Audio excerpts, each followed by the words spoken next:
Yeah, I wanted to make a quick video on this theatrical nonsense, the Titan submersible with a billionaire and 4 other individuals getting on this contraption going 2 miles down to see the Titanic, they tell us. Well, here's James Cameron, who I'm sure will make a movie on this race against time and make billions of dollars. So what this really is your previews to an upcoming movie.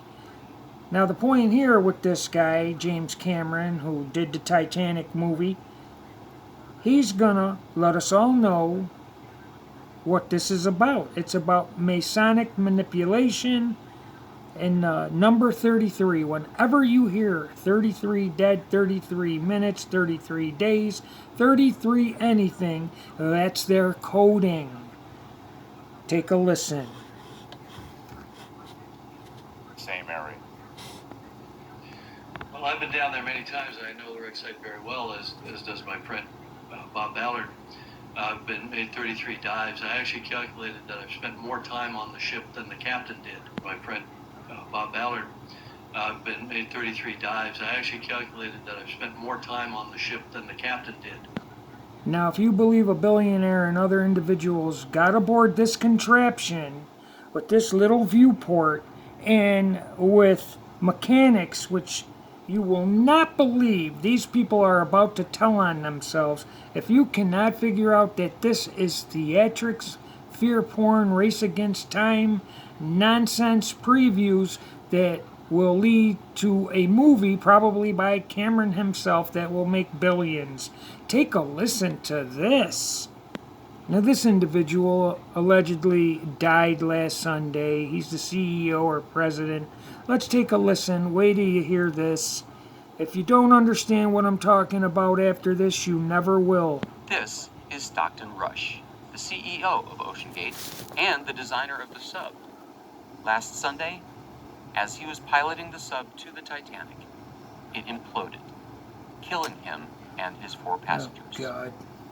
We spent 9 days at sea with Rush last summer, and in wake of the tragic news, we thought you might like to see more of what we saw and hear more of what Stockton Rush said. The Titan wasn't like any previous deep-sea submersible. There was no dashboard, just a touchscreen computer and a single power button. We only have one button, that's it. Wait a minute, I've seen submersibles, and they are... Now, this guy here, that's the guy they say died last Sunday. Let it continue. Touchscreen computer and a single power button. This guy. We only have one button, that's it. Wait a minute, I've seen submersibles, and they are banks of controls, like cockpit after cockpit. Exactly. And this is to other submersibles what the iPhone was to the BlackBerry. But many of its components seemed surprisingly cheap. For views outside the sub, he had installed store-bought security Store-bought. cameras. As for the ceiling lights, I got these from Camper World. Camper World. then there was the steering unit. Now We get run the whole this. thing with this game controller. Come on! So, it seems like a lot of the way you made this is by taking off-the-shelf parts and sort of MacGyvering them together. MacGyver. Pretty much. Does Yeah. that not raise anybody's eyebrows in the industry? Oh, yeah. Oh, yeah. Yeah, no, I'm definitely an outlier.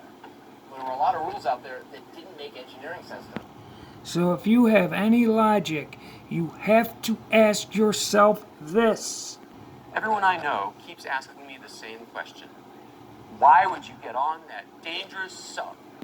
I'll tell you why, because they never did. No one in their right mind would ever board such a contraption, let alone pay $250,000 to do so.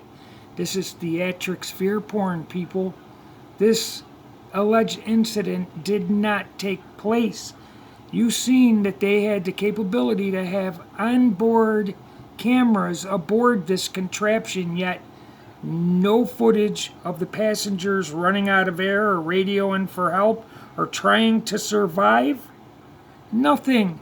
It is all fear porn to distract you, which a lot of us still love. We love to be entertained.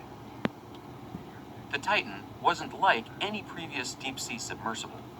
There was no dashboard, just a touchscreen computer and a single power button.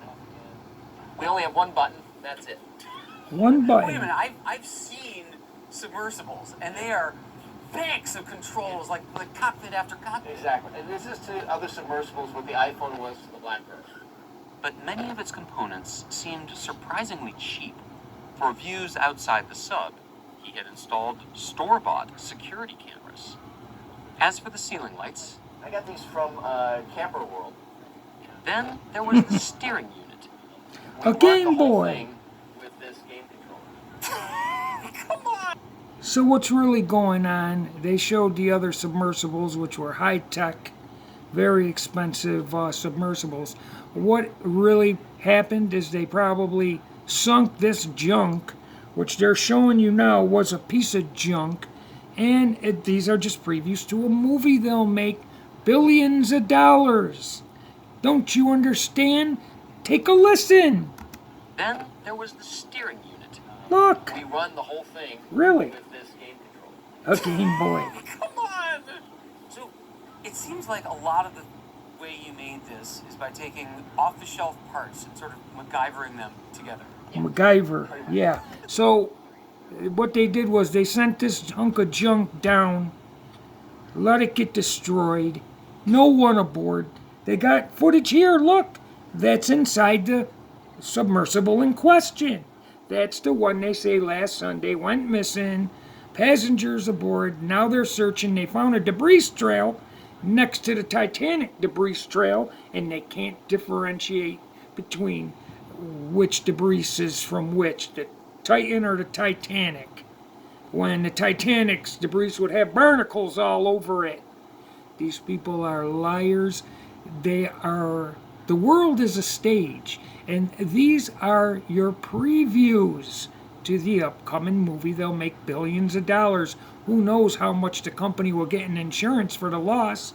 This is ridiculous. Does that not raise anybody's eyebrows in the industry? Oh yeah. Oh yeah. Yeah. No, I'm definitely an outlier. There were a lot of rules out there that didn't make engineering sense to me. Really? Everyone I know keeps asking me the same question. Why would you get on that dangerous sub? No one did. They trashed the sub, and they're gonna make a movie about it, and they use this nonsense to distract and dazzle their public, who are programmed to instantly believe, memorize, and regurgitate everything they're told. No one got on this thing, least of all a billionaire. A billionaire would have some logic. They would not get on this. There's no footage of these people having any malfunctions, radioing for help, a race to save lives before the air runs out. This is nonsense. Oh, but they got cameras inside to give you this stupid tour of how dumb and retarded this submersible really is, ran by a Game Boy. This is nonsense, people. And all the nonsense about it imploding, being crushed, those are lies too that you're programmed to believe. Now you will become furious because what I'm about to say debunks and contradicts your model.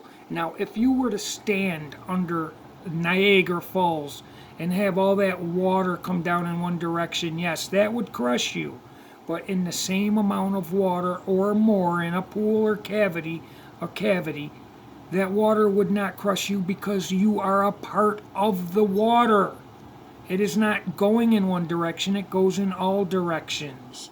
The water, much like our air does.